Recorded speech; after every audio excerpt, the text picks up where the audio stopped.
A BMW F30 is one of the best enthusiast daily drivers money can buy. If you get an N55 or B58, you get good horsepower, you get decent reliability, you can either get 4-door, 2-door if you get an F32, these are all-wheel drive if you want. It's a car that really does it all. Talk to any F30 owner and they'll say that this is one of the best cars they've driven, and I agree. I've been in multiple F30s, different engines, they're great cars.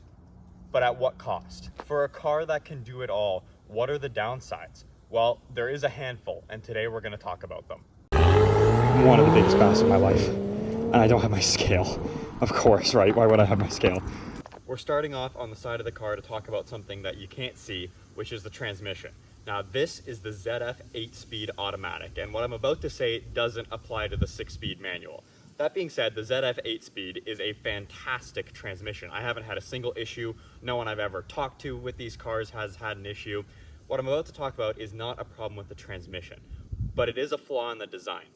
If this car was stranded and it couldn't start and I had to get it towed, instead of just flipping the gear lever into neutral or finding a hidden switch like in the E90 and flipping it to neutral, one of us would have to crawl under the transmission and flip a tiny little switch that's on the side of the transmission tunnel in order to put this thing in neutral, which is just beyond stupid. Like, why can't you just flip this into neutral like you can in the E90 or in millions of other cars?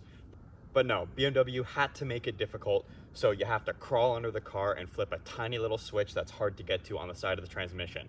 I'm not looking forward to the day that my battery dies and I have to get this thing towed, because I have to get to that switch and it's not easy to get to. Up next, I've got the door open to talk about something in the interior, the turn signal stalk. For those who don't know how this thing works, it's stupid, let me explain. My car is dirty, so you'll have to ignore that, but this is the turn signal stalk. Instead of normal, like down and up, and then it like clicks back into place, this has two settings. Up once, up further, down, and down further. I get the point, it's like, this is for, shut up. Typical BMW, it wasn't happy with me sounding the chime, but basically what I was trying to say before I was interrupted was that it has 4 settings, 2 on each. So 2 up, 2 down. The point of it is for quick lane changes, so you can hit the quick setting as opposed to going all the way up, but really it's just over-designed like most things that are German are. It doesn't work. A simple click up, click down in the middle would be much simpler and much better. Up next, we're on the passenger side of the car to talk about this, the fuel filler neck. And the reason we're talking about it is because if you're like me and you want to go low, now I'm not low, this is monster truck, to be honest, but if you want to go lower than this, and there's quite a few guys on these chassis that do, you have to worry about the rubber fuel filler neck that runs from here to the gas tank. If you go any lower than this, really, you run the risk of rubbing through the neck and spilling gas everywhere, and then things can get into your gas tank. It's not good. The last 2 things were back at the front of the car, and the last 2 things kind of have something to do with each other. So first things first, number 2, this car leaks. It leaks oil like there's no tomorrow. Oil pan gasket, valve cover gasket, oil filter housing gasket, leaks, all of them. You're gonna have to replace them all if you own one of these chassis, especially with an N55, but the N20 leaks, the B58 leaks, all of them leak. And I know in the case of the N55, if your oil filter housing gasket is leaking, it will leak oil onto your belt, and that can actually cause the belt to slip off the tensioner and then be digested by the motor, killing it. So if you have the oil filter housing gasket leak in the N55, it's one you have to take care of sooner than later, otherwise it can blow your motor. And finally, number 1, the worst thing about these cars by far, without a shadow of a doubt, and it is the one most common frustration I have had with these cars. I love this car so much, I think these chassis are great, but there is one huge, massive design flaw that I think keeps these cars from being like top of the tier list. And that is the oil level sensor. This car does not have a dipstick, it uses an oil level sensor.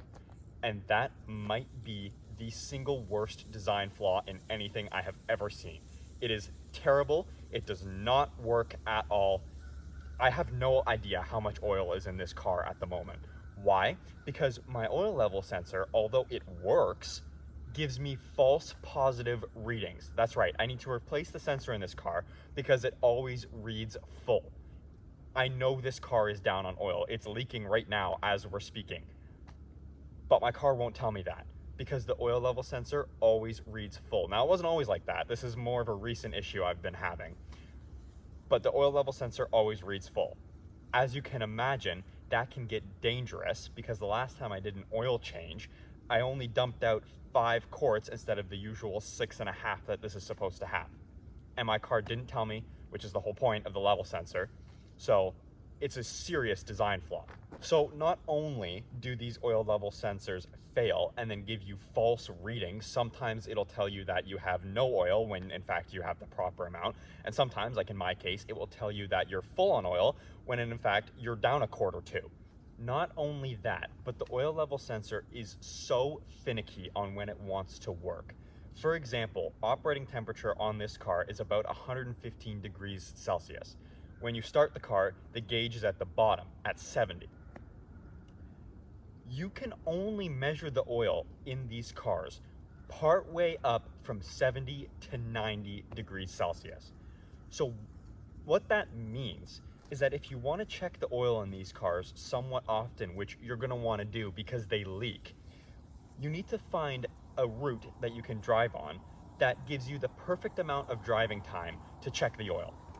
So to sum that whole idea up, if you want to check your oil in these cars, which again, it leaks, you got to check it, you have to literally plan a drive around it. Me personally, I found a spot that's halfway between my work and home where I can go and it will consistently measure.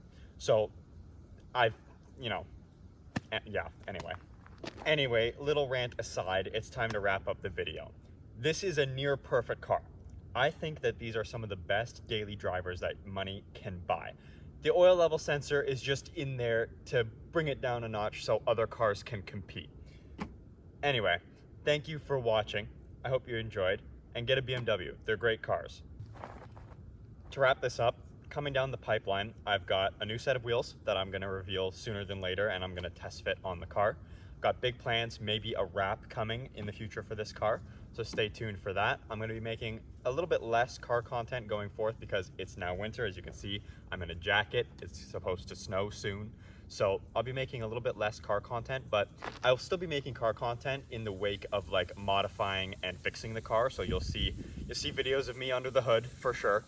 But there'll also be more like video game content and other content because cars aren't my only passion or hobby, right? So you'll see other types of content on the channel as well, with car content returning to full front in the spring. So thank you for watching, and I'll see you next time.